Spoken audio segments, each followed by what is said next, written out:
If you've been keeping up with my channel, I just completed FNAF 1, and I thought it was a pretty good game, and still held up after all this time. Especially since this year, it turned 10 years old, and the fact it could still scare me after all that time really shows, even though it's a point and clicker, it uses that to its advantage and really, scares you. So I just want to talk about and explain why this game does horror so well. And also talk about, the gameplay, the aroma, and just everything good about this game. So let's get started.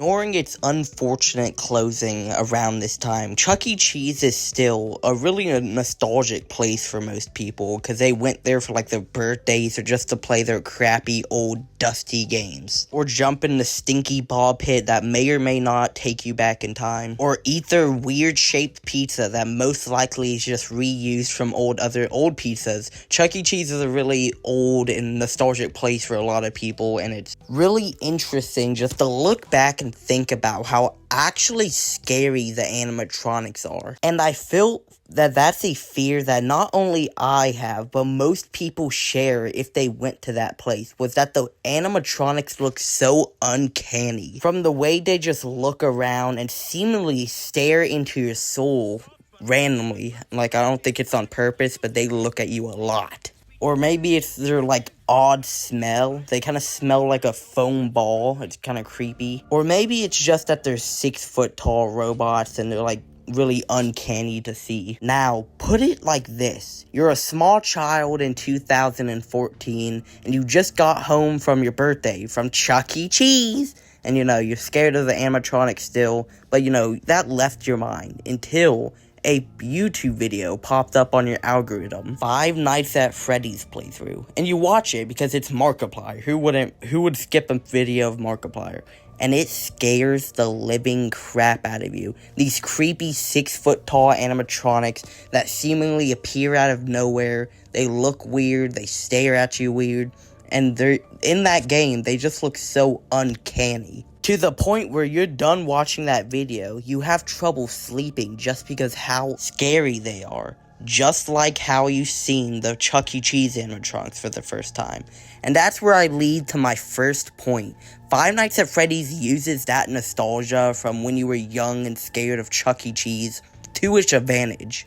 And it really works, especially since the animatronics look just like the old Chuck E. Cheese animatronics. And the animatronics are put in a pizzeria that just somewhat happens to look just like Chuck E. Cheese. I feel like that is such a genius idea, especially since this game was made in the time where Chuck E. Cheese was at its peak of all time. Everyone was going there, including little kids that would play that game and be scared of those animatronics. But the next mechanic in horror I want to talk about is its... Now this is the spot where I feel like FNAF 1 hits its home run. My reasoning for this is they take a happy place, such as a pizza place, where you have parties, have fun, play with your friends. And then they turn it dark, dusty, they have spider webs everywhere, creepy animatronics in the back, even one of the cameras don't work. They leave it looking scary, like you're not supposed to belong there. And that's such an interesting concept that works so well. Turning a once happy, whimsical place to a dark, creepy area feels like it has secrets that are left undiscovered, such as dead bodies in the animatronics, but, we don't really know that yet. Another reason the atmosphere is so well done is because all the Easter eggs that hint to the atrocities that happen at this place, like the children being murdered, such as the newspaper that's hanged up in the wall that literally states that many children disappeared here, once again giving off that idea that you're not supposed to be here because there's something else larger than yourself happening there, such as haunted animatronics. And one more thing I feel like people don't talk about is this place is pure quiet. There is no background music. There's nothing except the fan on your desk and maybe some singing from the animatronics or maybe some walking from them. But other than that, you are alone in a creepy area with nothing but yourself and trying to survive from haunted animatronics. It really, really works, and I love that. And I feel like it holds up still today, because if you look at newer horror games, besides like a couple few, they focus more on jump scares, crappy chase scenes, maybe graphics. They don't focus on the atmosphere as much. And that's why I feel like this game still holds up, because it puts so much time and effort with world building and all this like atmosphere and creepiness, which really works with the dark animatronics. That's why I feel like atmosphere is a big part of why this game is so good at what it does. But now we're going to be moving on to my next thing, the lore.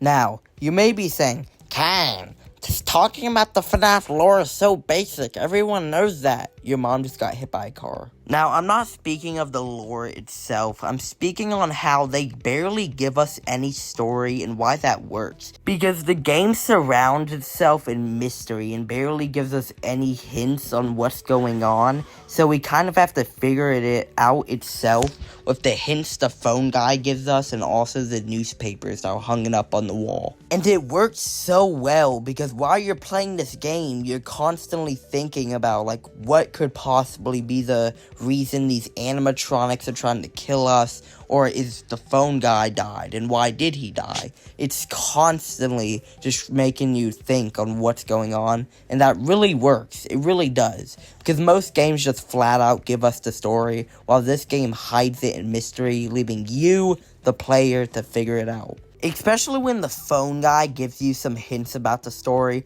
like the bite of 87, where he simply just says, "It's crazy how someone could survive without their frontal lobe." What the fuck are you talking about? My first playthrough of this game, I was generally shocked and confuddled that he was just talking about something like this so nonchalantly. And he just never talks about it again in the whole game. So you're left trying to figure out what that means. As I said before, this one's going to be a short segment, but our next one's going to be a little bit longer when I speak about a certain secret character.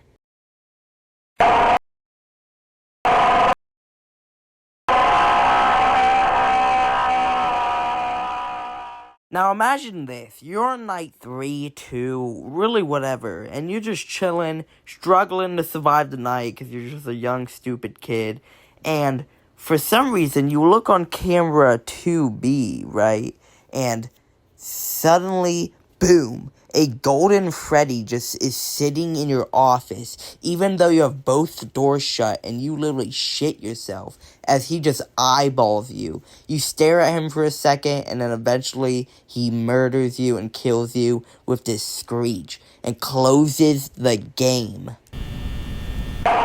Now that is how you do a secret character or secret jump scare, by doing something like that. That is easily one of the most scariest jump scares in all of the games. And it goes on for so long, and the screeching just pierces your ears, and it shuts your game too.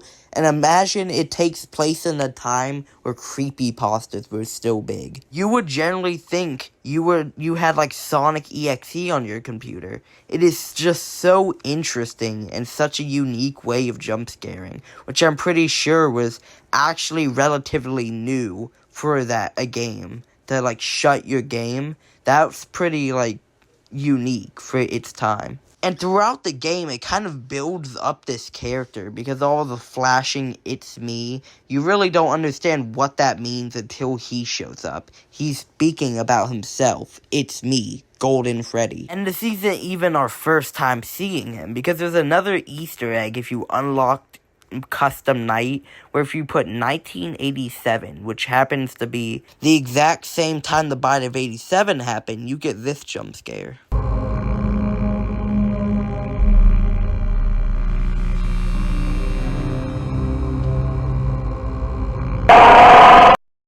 this really wasn't that long of a video, but I feel like I just kind of made it, just for fun. It was really just to explain why I like this game so much, but thanks for watching.